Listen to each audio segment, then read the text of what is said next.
안녕하세요. 반갑습니다.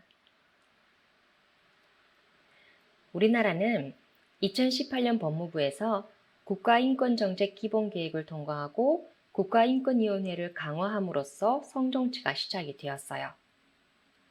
성평등 정치는 성적 지향과 성별 정체성을 이유로 차별을 금지하며 사회적 합의 기구를 설치하고 공익광고나 공무원 교육을 통해 성적 지향과 성적 다양성을 인식하고 존중하도록 하고 있고요. 성평등 문화를 확산하고 궁극적으로 이를 입법화하고자 합니다. 예를 들어 군형법 제92조 6은 학문선교나 그 밖에 추행을 한 군인은 2년 이하의 징역에 처한다는 조항인데요.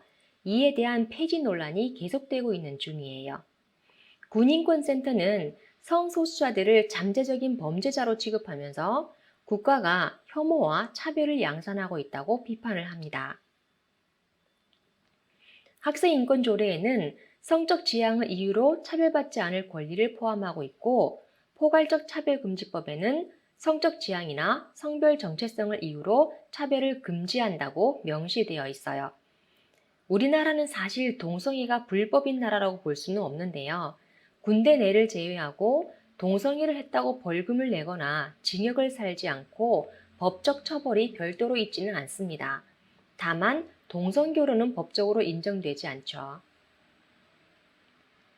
전국 간부 일반 공무원 대상 성인지 교육이 끝났고 통반장 성인지 교육도 실행이 되었어요. 성주류화 청책 워크숍, 성주류화 도민 모니터링단 워크숍, 세계 여성의 날 워크숍 등 성평등 정치가 확산이 되었습니다. 또한 청소년과 어린이들에게도 인권교육이 시행되고 있는데요. 학교에서 배우는 교과서에 동성애를 옹호하는 내용이 들어있을 것이라고 대다수 시청자분들은 전혀 생각지도 못하셨을 것 같아요. 그러나 우리가 모르는 사이에 여러 초중 고등학교 교과서에 동성애 옹호 내용들이 들어왔습니다. 고등학교 교과서부터 볼게요. K사에서 출간한 고등학교 교과서에는 성적 소수자 문제 단원에서 성적 소수자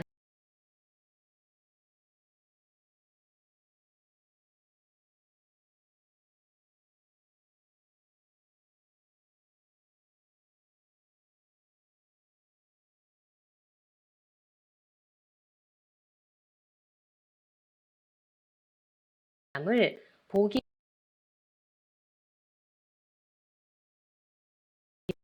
디귿이에요.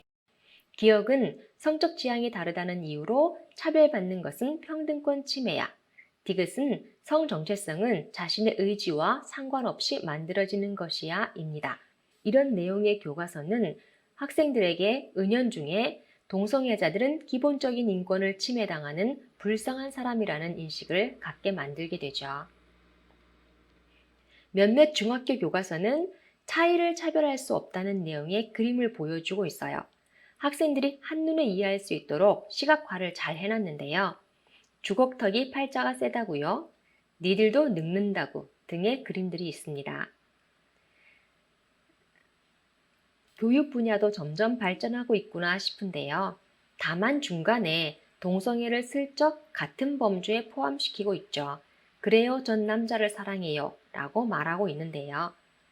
여기서 우리를 헷갈리게 하는 것은 선택의 분야인 것과 그렇지 않은 것을 하나로 묶었다는 거예요. 주걱턱이거나 늙는다거나 눈이 보이지 않는다거나 그런 것들은 스스로 선택할 수 있는 분야가 아니지만 성지향성은 엄밀하게 말해 선택의 범위에 들어가는 것이기 때문에 같은 범주에 놓고 교육할 내용이 아닙니다. 그러나 동성애자가 선택이 아니라 타고나는 것이라고 여기고 학생들에게도 그와 같이 교육이 되고 있는 거죠. 교과서를 출간한 출판사들은 교육부가 교육과정에 성적 소수자 인권에 대해 만들라고 해서 넣은 것이고 한국교육과정평가원의 검정심사를 통과했다고 말을 합니다. 청소년 대상 EBS 교육방송에는 성소수자들이 등장을 했어요. 교복을 입고 방송에 나와 우리는 LGBT예요. 레즈비언, 게이, 바이섹슈얼, 트랜스젠더라고 소개를 했습니다.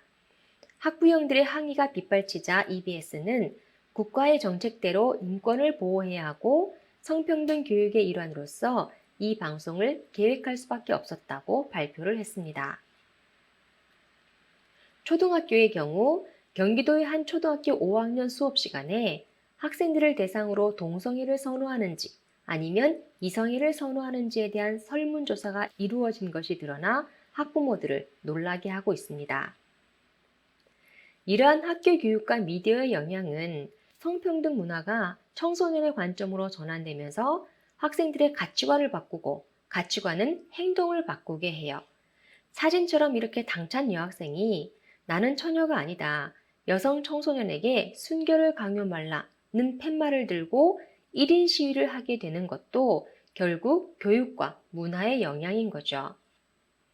그렇다면 대학은 어떨까요?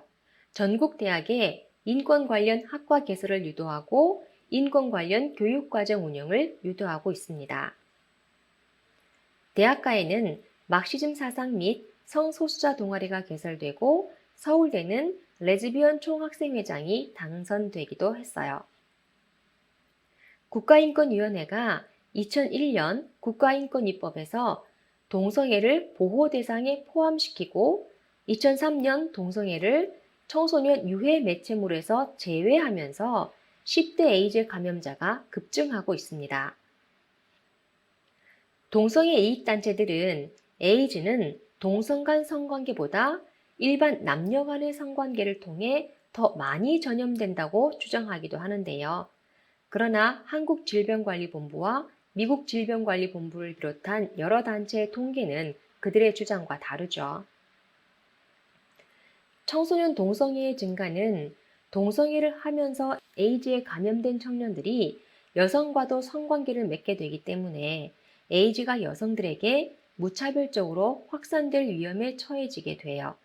이 여성들이 또 다른 젊은 남성들과 성관계를 맺으면서 건전한 남성도 감염시키기 때문에 에이즈 문제는 더 심각해집니다. 2017년 퀴어 축제에서 최영애 위원장은 성평등 없는 민주주의를 상상할 수 없듯이 성소수자 인권 보장 없는 인권의 완성은 허구입니다 라고 말하고 2017년과 2018년 퀴어 축제에서 직접 부스를 운영하고 있습니다. 누군가는 동성애라는 생활 방식을 반대하는 것이 곧 동성애자를 혐오하는 것이라고 말을 하는데요. 사실이 아닙니다. 동성애라는 잘못된 생활 방식은 사람의 몸과 마음을 심각하게 손상시키는 일이기 때문에 위험성을 알리고 여기서 나오기를 원하는 분들에게 치료법을 제공해 주는 것이 인권에 대한 존중이라고 생각을 합니다. 동성애가 여러 가지 육체적인 그리고 정서적인 위험이 있다고 알려주더라도 선택은 각자에게 달려 있잖아요. 선택을 강요할 수는 없죠. 그러나 아무런 가르침이나 정보나 교훈을 주지 않고 그저 아이들에게 너희들에게는 성적 자기 결정권이 있으니 너희가 하고 싶은 대로 해라는 것은 오히려 청소년들을 방치하는 무책임이 될 것입니다. 다음 시간에 뵙겠습니다. 감사합니다.